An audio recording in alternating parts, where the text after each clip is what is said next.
എല്ലാവർക്കും നമസ്കാരം. Welcome back to നിയാൻസ്.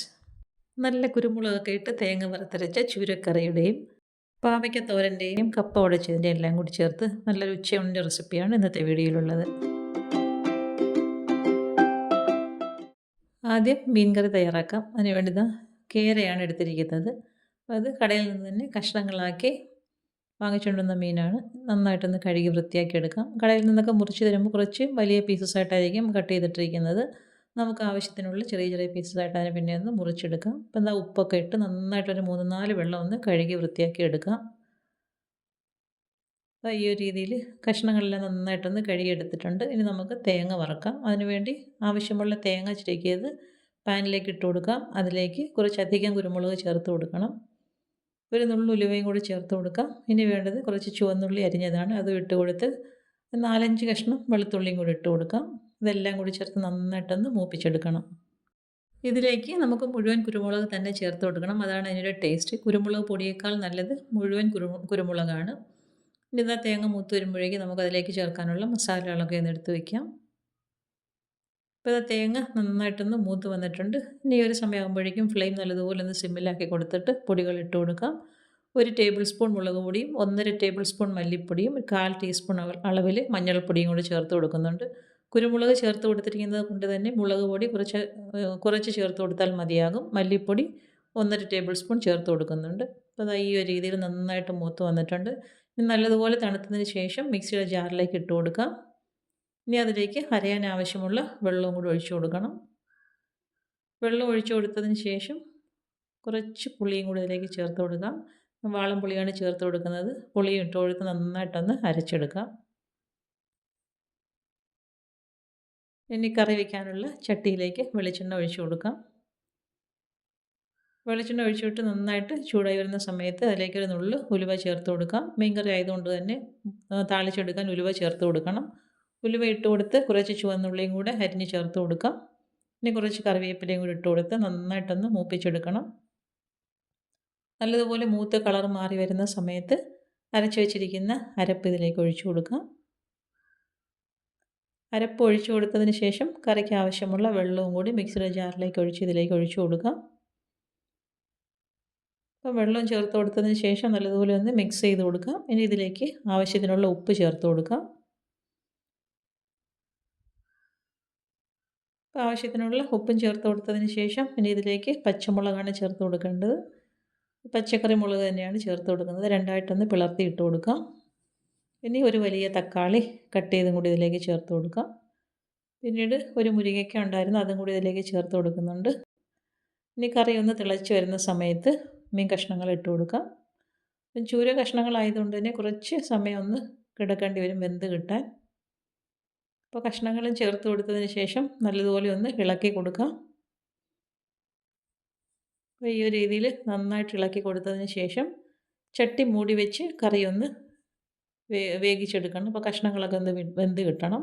അപ്പോൾ ഈ ഒരു രീതിയിൽ മൂടി വെച്ച് കൊടുത്തിട്ടുണ്ട്. നന്നായിട്ട് തിളച്ചതിന് ശേഷം ഒന്ന് അടപ്പ് മാറ്റിയതിന് ശേഷം ഒന്നുകൂടി ഒന്ന് ഇളക്കി കൊടുക്കാം. ചൂര കഷ്ണങ്ങളായതുകൊണ്ട് തന്നെ സ്പൂണിട്ട് ഇളക്കിയാലും കുഴപ്പമൊന്നുമില്ല, ഉടഞ്ഞു പോകത്തൊന്നുമില്ല. അപ്പോൾ ഈ ഒരു രീതിയിൽ നന്നായിട്ട് ഇളക്കി കൊടുത്തതിന് ശേഷം ഉപ്പൊക്കെ നോക്കാം. ഇനി ഫ്ലെയിം നല്ലതുപോലെ സിമ്മിലാക്കിയിട്ട് മൂടി വെച്ച് എണ്ണ തെളിയുന്നത് വരെ ഒന്ന് വെയിറ്റ് ചെയ്യാം. ആ സമയത്ത് നമുക്ക് കപ്പ ഉടച്ചെടുക്കാം. അതിന് വേണ്ടി ആവശ്യമുള്ള കപ്പ തൊലി കളഞ്ഞ് വൃത്തിയാക്കി എടുക്കാം. ഞാനൊരു ചെറിയ കഷ്ണം കപ്പ മാത്രമേ ഉടച്ചെടുക്കുന്നുള്ളൂ. ഇവിടെ കപ്പ വലുതായിട്ടങ്ങ് ഒരുപാട് കഴിക്കത്തൊന്നുമില്ല. അപ്പോൾ ഈ ഒരു രീതിയിൽ ഉടയ്ക്കാനുള്ള കപ്പ ഒന്ന് തൊലി കളഞ്ഞ് വൃത്തിയാക്കി ഒന്ന് കഴുകിയെടുക്കാം. കഴുകിയെടുത്തതിന് ശേഷം ഞാൻ ചട്ടിയിലേക്കാണ് കപ്പ അരിഞ്ഞിട്ട് കൊടുക്കുന്നത്. ചട്ടിയിൽ തന്നെ വേവിച്ചെടുക്കാനാണ്. കുറച്ച് വലിയ വലിയ പീസസായിട്ടാണ് മുറിച്ചിട്ട് കൊടുക്കുന്നത്. അപ്പോൾ കപ്പയെല്ലാം ഈ ഒരു രീതിയിൽ അരിഞ്ഞതിന് ശേഷം വീണ്ടും നമുക്കൊന്നുകൂടി ഒന്ന് കഴുകി വൃത്തിയാക്കി എടുക്കാം. അപ്പോൾ അതെല്ലാം അരിഞ്ഞെടുത്തിട്ടുണ്ട്. ഇനി നന്നായിട്ട് 2 വെള്ളം കൂടി ഒന്ന് കഴുകി ഊറ്റിതാ വേവിക്കാനുള്ള ചട്ടിയിലേക്ക് ആക്കി കൊടുത്തിട്ടുണ്ട്. ഇനി ഇതിലേക്ക് ആവശ്യത്തിനുള്ള വെള്ളവും കൂടി ഒഴിച്ചു കൊടുക്കാം. വെള്ളം ഒഴിച്ചു കൊടുത്ത് ചട്ടി മൂടി വെച്ച് അടുപ്പിലേക്ക് വെച്ച് കൊടുത്തൊന്ന് വേവിച്ചെടുക്കാം. അത് വേകുന്ന സമയം കൊണ്ട് പാവയ്ക്ക അരിഞ്ഞെടുക്കാം. 2 പാവയ്ക്കാണ് എടുത്തിരിക്കുന്നത്. പച്ചമുളകും സവാളയും എല്ലാം കൂടി എടുത്ത് നന്നായിട്ടൊന്ന് കഴുകി വൃത്തിയാക്കി എടുക്കാം. ഇതേപോലെ നന്നായിട്ടൊന്ന് കഴുകിയതിന് ശേഷം അരിഞ്ഞെടുക്കാം. ഇത് തോരൻ വെക്കാൻ വേണ്ടി വളരെ ചെറുതായിട്ട് കൊത്തി അരിഞ്ഞാണ് എടുക്കാറ്. അപ്പോൾ ഈ ഒരു രീതിയിൽ നന്നായിട്ടൊന്ന് കൊത്തി കൊടുത്തതിന് ശേഷം അരിഞ്ഞെടുക്കും. ഇങ്ങനെ ചെറുതായിട്ട് അരിഞ്ഞെടുക്കുന്നത് കൊണ്ട് തന്നെ നമുക്ക് കഴിക്കാൻ നല്ലതാണ്. അപ്പോൾ ഈ ഒരു രീതിയിൽ എടുത്ത് വെച്ചിരിക്കുന്ന പാവയ്ക്കെല്ലാം ഒന്ന് അരിഞ്ഞെടുക്കാം. പാവയ്ക്ക അരിഞ്ഞ് മാറ്റിയതിന് ശേഷം എന്താ കപ്പ വെന്തോന്ന് നോക്കാം. അപ്പോൾ അടുപ്പിലേക്ക് വെച്ച് കൊടുത്തിരുന്ന കപ്പ നന്നായിട്ട് വെന്ത് വന്നിട്ടുണ്ട്. അതിന് വെള്ളം വാർത്ത് കളയാം. ഇത് അരിഞ്ഞ് വെച്ചിരിക്കുന്ന പാവയ്ക്ക വേവിക്കാനുള്ള പാത്രത്തിലേക്ക് ആക്കി കൊടുക്കാം. പാവയ്ക്ക ഇട്ട് കൊടുത്തതിന് ശേഷം എരിവിന് ആവശ്യമുള്ള പച്ചമുളകും കൂടി ഇതിലേക്ക് ചേർത്ത് കൊടുക്കാം. ഒരു സവാള വളരെ ചെറുതായിട്ട് അരിഞ്ഞ് അതും ഇതിലേക്ക് ചേർത്ത് കൊടുക്കുന്നുണ്ട്. ഇത്രയും അങ്ങോട്ട് മാറ്റി വയ്ക്കാം. ഇനി നമുക്ക് കപ്പയ്ക്കുള്ള അരപ്പ് തയ്യാറാക്കാം. അതിന് വേണ്ടി ഒരു ബൗളിലേക്ക് മഞ്ഞൾപ്പൊടിയും ഉപ്പും കുറച്ച് കറിവേപ്പിലയും കൂടി ഇട്ട് കൊടുക്കാം. പിന്നീട് അതിലേക്ക് ഒരു ലേശം വെള്ളം ഒഴിച്ച് കൊടുത്ത് ഒന്ന് കലക്കിയെടുക്കണം. അപ്പോൾ ഇതേപോലെ ഒന്ന് കലക്കി എടുത്തതിന് ശേഷം വാർത്ത് വെച്ചിരിക്കുന്ന കപ്പയിലേക്ക് ഒഴിച്ചു കൊടുക്കാം.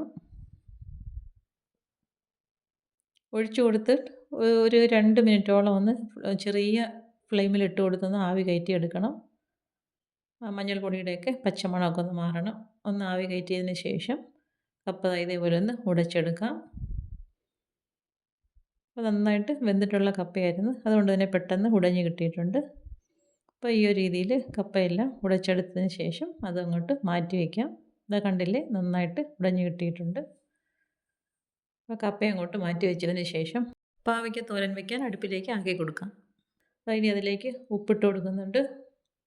ഇനി കുറച്ചധികം തേങ്ങ ചിരകിയത് ചേർത്ത് കൊടുക്കാം. അപ്പോൾ പാവയ്ക്കയുടെ കയ്പ്പൊന്ന് കുറഞ്ഞ് കിട്ടാൻ വേണ്ടി കുറച്ച് തേങ്ങ അധികം ചേർത്ത് കൊടുക്കുന്നുണ്ട്.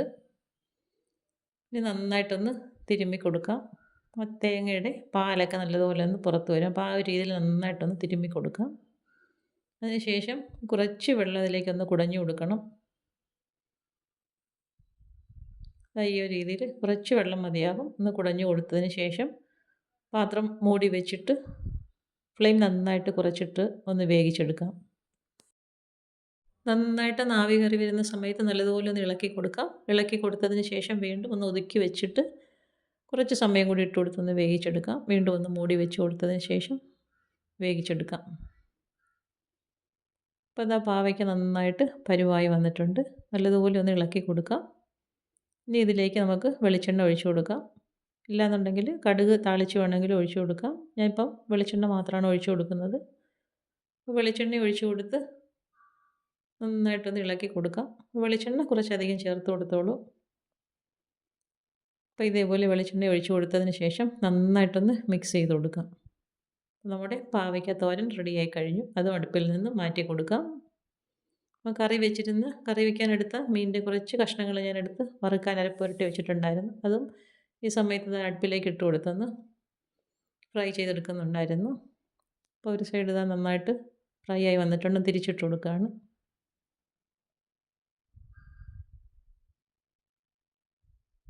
അതെല്ലാം കറികളെല്ലാം സെറ്റായി വന്നിട്ടുണ്ട്. ഇനി നമുക്ക് ചോറ് വിളമ്പാം. പാത്രത്തിലേക്ക് ആവശ്യത്തിനുള്ള ചോറ് വിളമ്പി കൊടുക്കാം. ഒരു സൈഡിലേക്ക് വേവിച്ച കപ്പ വെച്ച് കൊടുക്കാം. ഒന്ന് നിരത്തി കൊടുത്തതിന് ശേഷം അതിൻ്റെ പുറത്തായിട്ട് കറി ഒഴിച്ചു കൊടുക്കാം. ഇതാ കണ്ടില്ലേ, കറി നന്നായിട്ട് എണ്ണയൊക്കെ തെളിഞ്ഞ് സെറ്റായി വന്നിട്ടുണ്ട്. നല്ല ടേസ്റ്റാണ് കറി. ഇങ്ങനെ വെച്ച് നോക്കിക്കോളൂ.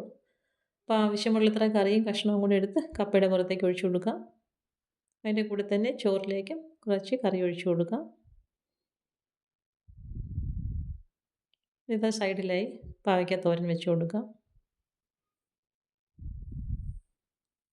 ഇനി ഇതാ മീൻ വറുത്തതും ഒരു സൈഡിലേക്ക് വെച്ച് കൊടുക്കുന്നുണ്ട്. ഇനി എല്ലാം കൂടി ചേർത്ത് നന്നായിട്ടങ്ങ് കുഴച്ച് കഴിക്കാം. നല്ല സൂപ്പർ ടേസ്റ്റാണ്. ഈ ഒരു ലഞ്ച് ഇങ്ങനെയൊന്ന് തയ്യാറാക്കി നോക്കൂ. കുറച്ച് കപ്പയും ഒരു കഷ്ണം മീനും ചോറും കൂടി എടുത്ത് നന്നായിട്ടൊന്ന് കുഴച്ച് കഴിച്ചാൽ ഒരു രക്ഷയില്ല. അടിപൊളി ടേസ്റ്റാണ്. അപ്പോൾ ഇന്നത്തെ വീഡിയോ ഇത്രയേ ഉള്ളൂ. ഇഷ്ടമായ ലൈക്ക് ചെയ്ത് സബ്സ്ക്രൈബ് ചെയ്ത് സപ്പോർട്ട് ചെയ്തേക്കൂ. എന്തെങ്കിലുമൊക്കെ അഭിപ്രായങ്ങളുണ്ടെങ്കിൽ കമൻറ്റ് ചെയ്യൂ. വീണ്ടും അടുത്ത വീഡിയോയിൽ കാണുന്നത് വരെ bye from Niyans. Thanks for watching.